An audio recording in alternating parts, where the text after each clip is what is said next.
Moving on, well, Israel is on the verge of a ground offensive in Gaza's Rafah neighbourhood, but the Biden administration, which has supported Israel throughout the war with Hamas, has expressed concern about such an operation.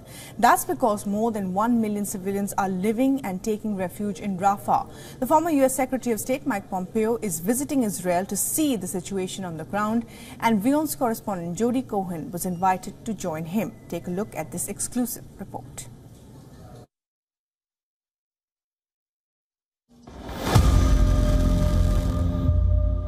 It's been more than 4 months since Hamas's 7th of October massacre in Israel.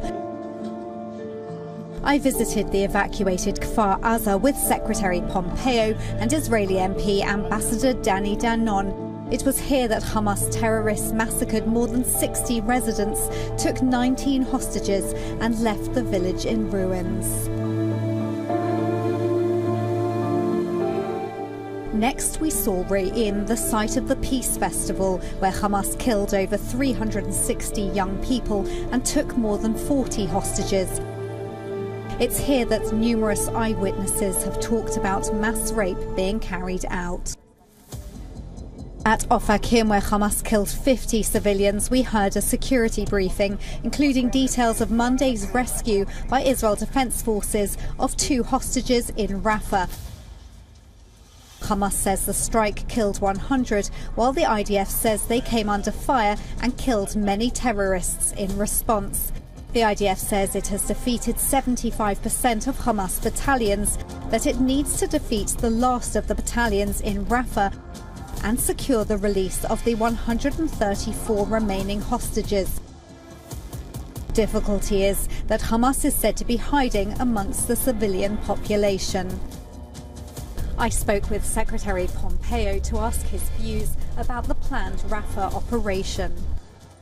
Israel's response to what took place on October 7th is perfectly appropriate and, more importantly, necessary. The Israeli government should not permit that threat to remain upon them either. And so however the political solution is for governance in Gaza needs to have as the central thesis Israeli security.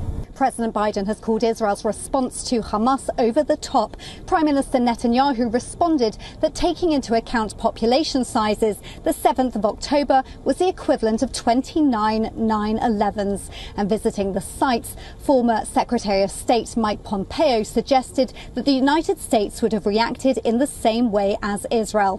Now, according to a report, Israel has drawn up a plan to evacuate civilians in Rafah, which it has presented to Egypt. And Prime Minister Netanyahu has said that those who call for Israel not to enter Rafah are supporting Hamas staying in power. Egypt has reportedly told Hamas that they have 2 weeks to reach a deal before the ground offensive would begin. This is Jody Cohen for WION World as One.